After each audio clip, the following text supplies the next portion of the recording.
मंडळी नमस्कार. सध्या मी सातारा जिल्ह्यातील खंडाळा तालुक्यातील पाडेगाव या गावात आहे आणि तुम्ही माझ्या पाठीमागं बघू शकता की ग्रामपंचायत पाडेगाव यांनी त्यांचे जे गाळे आहेत त्या गाळ्यांसंदर्भात हे नागरिक उपोषणाला बसले आहेत आणि ह्या नागरिकांची काय समस्या आणि काय मागण्या आहेत हे आपण ह्या व्हिडिओच्या माध्यमातून ह्या बातमीच्या माध्यमातून जाणून घेणार आहोत. माझ्या सोबत उपोषण करतात, आपण त्यांच्याशी चर्चा करणारच आहोत. साहेब नमस्ते. नमस्ते. काय नाव तुमचं? माझं नाव अंकुश माने, राहणार पाडेगाव, तालुका खंडाळा, जिल्हा सातारा. काय मागण्या आहेत तुमच्या?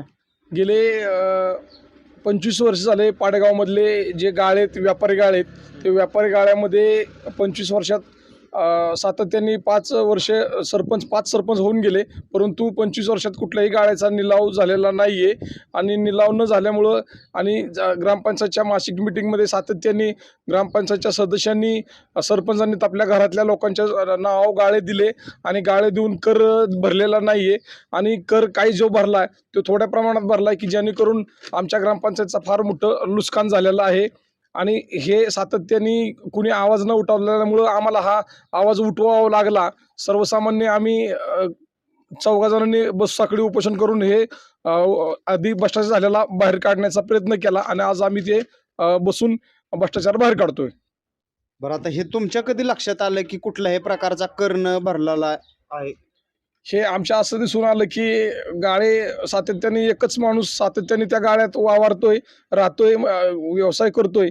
तर आम्ही त्यांना बोललो की बाबा हे तुम्ही कसं काय, तर ते म्हणले हे गाळे आमचेच आहेत आणि आमच्या घरातले सदस्य असल्यामुळं आम्ही काही करू शकतो. तर ते आमच्याकडनं असं आलं की ह्याच्याबद्दल आवाज उठवला पाहिजे. तर आम्ही ग्रामसेवक अण्णासाहेबांना बोललो की हे माहिती आधारातून आम्हाला माहिती पाहिजे. मग त्यांनी माहिती आधारातून आम्हाला माहिती दिली. ते दिल्यानंतर आमच्या लक्षात आलं की हे सगळा फ्रॉड आहे आणि हा फ्रॉड आपण मित्रांना आम्ही दादा धायगुडे असे आम्ही बसून सर्वांना हा फ्रॉड उपोषणाला साखळी उपोषणाला आम्ही बसलो. आता या वरिष्ठ अधिकाऱ्यांना काय तुम्ही पत्रव्यवहार केला किंवा कधी केलाय किंवा त्यांच्याकडून काय सांगण्यात आलंय? गेले 4 महिन्यापूर्वी आम्ही अण्णासाहेबांशी चर्चा करून ग्रामसभेचा ठराव घेऊन बीडीओ अण्णासाहेबांना खंडाळ्याला दिलेला आहे. आणि 4 महिन्यापूर्वी दिल्यानंतर त्यांनी आमच्या 4 महिन्यात कुठल्याही आमच्या ग्रामसभेच्या ठरावाला कुठलीही प्रतिसाद त्यांनी दिलेला नाहीये.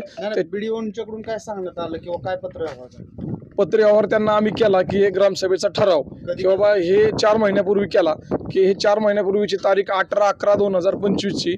आणि ह्या तारखेला आम्ही त्यांच्याकडे एक ठराव दिला ग्रामसभेचा की असा आमच्या गावाचा गाळ्याचा निलाव होण्यासंदर्भात आम्ही त्यांना ठराव दिला गावचा.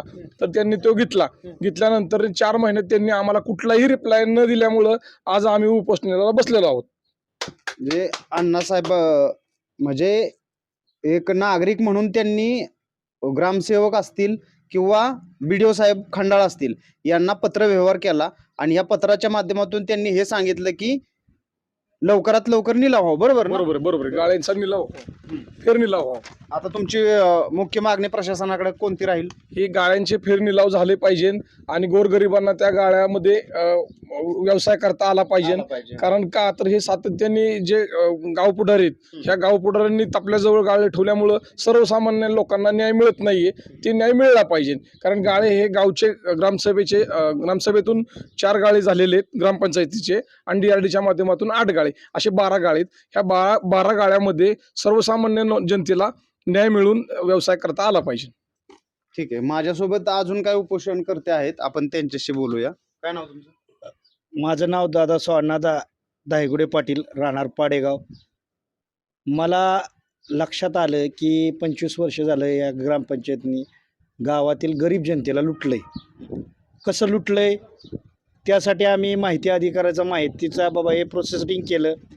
बाबा याच्यामध्ये आम्हाला असं जाणवलं की ह्यांनी कुठलीही कारवाई न करता, कुठलीही ग्रामसभा न घेता, कुठल्याही DRDच्या जे 8 गाळे आहेत त्यांना कुठलं पत्रव्यवहार न करता, BDOशी कुठलाही संपर्क न साधता आणि दरवर्षी पालखीला पाडेगावला सगळे अधिकारी येतात. ते अधिकारी नुसतं चहाच पिऊन जातात त्या टोलनाक्यावरनी. हे लक्षात आल्यानंतर आम्ही माहितीच्या आधाराखाली सगळे कागदपत्र घेतले. बाबा याला लागणार काय आहे, मग ते कागदपत्र बघितले. ह्याच्यासाठी लागत होता पहिल्यांदा गावचा ठराव. मग तो आम्ही विद्यमान सरपंच महिला आहेत त्यांनी तो ठराव मंजूर करून दिला. तसेच आमचे गावचे ग्रामसेवकांना यांनी ठराव आमच्याबरोबर घेऊन स्वतःहून आम्ही 3-4 त्या ऑफिसला गेलो. ऑफिसला गेल्यानंतर त्यांनी ठराव आम्ही संमिष्ट केला. ते म्हणले मी याच्यावर कारवाई करतो. आता BDO साहेब म्हणले याच्यावर मी कारवाई करतो, मी पाहून घेतो आणि त्याच्या प्रकारे मी तुम्हाला न्याय देण्याचा प्रयत्न करतो. तर आता आमची ग्रामपंचायत 9/2/2026ला संपणार होती. हे BDO साहेबांना माहीतच होतं. तरी BDO साहेबांनी काय केलं? BDO साहेबांनी जाणून बुजून केले असा तुमचा आरोप आहे. हा जाणून बुजून आरोपच आहे. कारण त्यांना मी 1 तारखेला फोन केला तर ते म्हणले सावित्रीबाई फुलेंची जयंती आहे, आम्ही सर्वजण तिथं गुंतलेलो आहे. बरं ठीक आहे म्हणलं साहेब, अहो ग्रामपंचायतची वेळ संपत आलेली आहे, तुम्ही याच्यावर लवकर काढा. तुम्ही प्रशासक आला की परत आम्हाला म्हणणार प्रशासकासाठी आज आम्हाला कागदपत्र दिलेले आहेत. पण साहेब हे प्रशासकाचं काम राहिलेलं नाही, हे काम तुमचं आहे. 4च गाड्याचं प्रशासकाचं काम आहे, बाकीचं 8 गाड्यांचं हे तुम्हाला सातारा या ठिकाणी DRDला तुम्हाला मान्यता घ्यायला लागणार आहे आणि त्याच्याप्रमाणे तुम्हाला त्याचं ही घ्यायला लागणार आहे. तुम्ही फेरनिलाव घ्यायला लागणार आहे. फेरनिलाव करत असताना तुम्ही स्वतः लागणार आहे. जर तर आता तुमच्या मागणी काय असणार आहे? आता उपोषणाचा आज दुसरा दिवस आहे. आमची एकच मागणी, 2-3च मागण्या आहेत की ज्या लोकांनी गाळा 25 वर्ष कर न भरता 10 रुपयामध्ये पर डे घेतला, त्यांना कर हा बसला पाहिजे. त्यांच्याकडून दुप्पट तिप्पट हा कर घेतला पाहिजे शासनाने. शासनाच्या एका चुकीमुळं, नजर चुकीमुळं नाही, मोठ्या चुकीमुळं आज आमच्या गावचा कर हा 25 वर्ष वाढला नाही. त्या ठिकाणी व्यापारी गाड्या असून सुद्धा 10च रुपये राहिला. तसेच मला असं वाटतंय की आमच्या गावचा जो ग्रामपंचायतचा कर आहे तो यावर्षी BDO साहेबांनी माफ करावा व जनतेला न्याय देण्याचा प्रयत्न करावा, ही आमची प्रमुख मागणी आहे. ठीक आहे. आता माझ्यासोबत हे उपोषणकर्त्यांनी जे त्यांचं म्हणणं मांडलं त्यावर BDO साहेब काय निर्णय घेतात किंवा कोणती भूमिका घेतात ही पाहणं गरजेचं आहे.